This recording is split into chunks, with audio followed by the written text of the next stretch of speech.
Today's subject is religion and power, or religion versus power. Should we mix religion and power together? A lot of people say yes, a lot of people say no. But from the historical perspective and today's Europe and Western countries, I think religion should be kept separate from power. There are different reasons, and we can understand this from history, and we can go through by one. I will compare it in today's world as well. I think religion is mass control, and it can, if you mix it with power, there will be deadly consequences, and the country might plunge into civil war and persecutions, anarchy, and other examples are there. Let's understand this step by step from the historical point of view. Let's see this picture from the back. Well, this is the picture of the Knight Templars, or these were the special forces created during Crusade, and there was warrior monks. Basically, they were going to the Holy Land and liberated from the infidel Muslims, basically.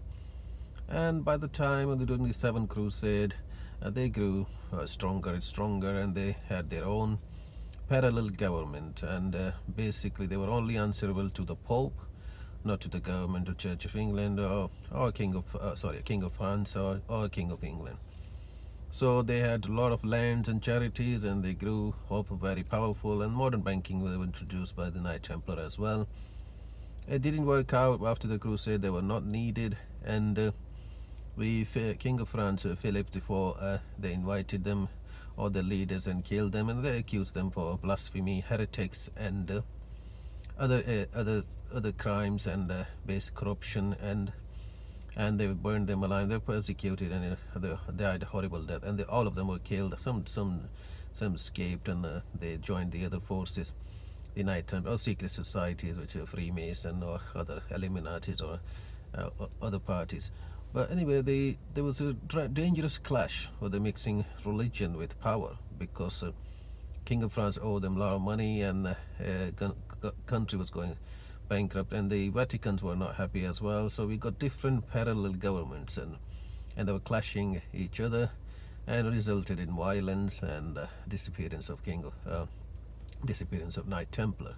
So that's just one example that you can't mix religion with power, and it's always you'll end up in a catastrophe and clash. Well, there's another example from history. Maybe got another example: Henry VIII, medieval king, and a king of England, and he was a troubled life, and there was no heir to the throne. I mean, he needed a male throne, and so prince, so he wanted to marry, because of Catholicism. Catholics only allow one marriage, and the Pope was refusing it, so Henry ended up killing his wives, and then obviously he has to introduce Catholicism. And now in England, in the historical buildings, all Catholic churches were burned, and he introduced the Church of England and the Protestant faith in England, and all the Catholics were on the run, and they were persecuted and executed. Well, Scottish was Catholic, so England was Protestant, and this resulted in more violence and clash of faith, because power and politics were not separated; they were together, and there was no good chemistry, and it was like a violent gas, that interact two different gases and it explodes, basically. And we also have problem. Henry had also a problem with Vatican and the Spanish Empire, which was powerful. That later on, Queen Elizabeth and the Spanish Armada came in, and they wanted to finish the Protestant faith. So the politics and power should be kept separately. Again, it's been proved by the history. Let's see another example. Let's see modern 2025 pictures of Taliban taking over Afghanistan, and these Taliban soldier whipping the women in public, and they have their own rules and laws, Sharia laws, and they want women to stay home and not to work, and basically it's extreme ideology. And now they are in government. It's a de facto government, so they are in majority. It's a Wahhabi Islam, and they want to enforce or impose as an imposter their will on minorities as well. So other religions in Afghanistan, they are in trouble now, and they have to leave the country or persecute, or basically it's my way or highway. So the politics and religion, power and politics, they should be kept separate, right? So So religion and politics should be kept separate. So if you mix religion with power, this will be the result in any country. Basically, there's some other more examples I can show you. Here we have another example of Saudi Arabia in Iran. Iran is a theocratic democracy, but it obviously is not a democracy. And we have a supreme leader controlling everything. So all these mullahs in power, they're highly religious. They pretend to be religious. I mean, they have their lavish lifestyle and their palaces and everything and multiple wives. But they want to impose Shiaism in the country. They want the woman to wear scarf, and the other minorities are in problem. And Sunni Muslims are in problem in Iran because the majority is run by Shia.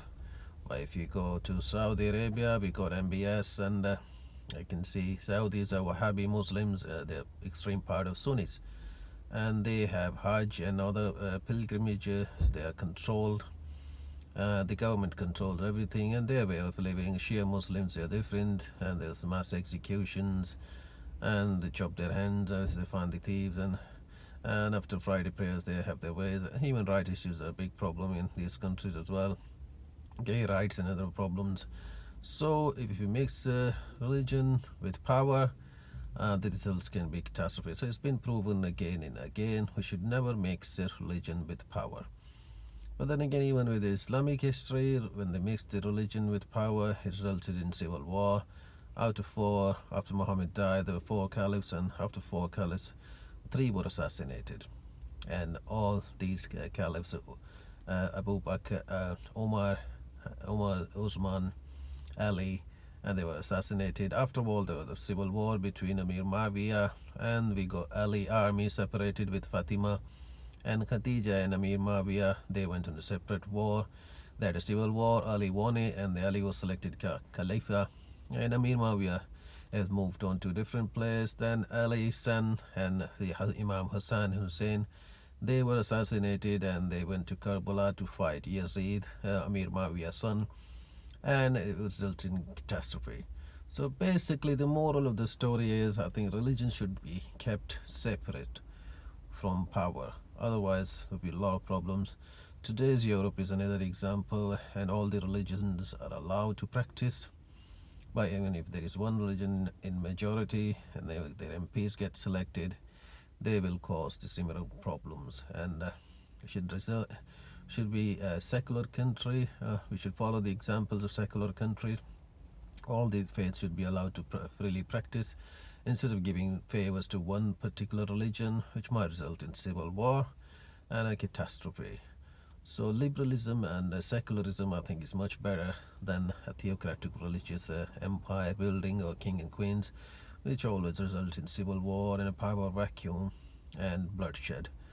So this is why we decided to contribute in this subject, and religion and power should never be mixed. I think that's my opinion, by the way. Thanks for watching. Thank you. Bye.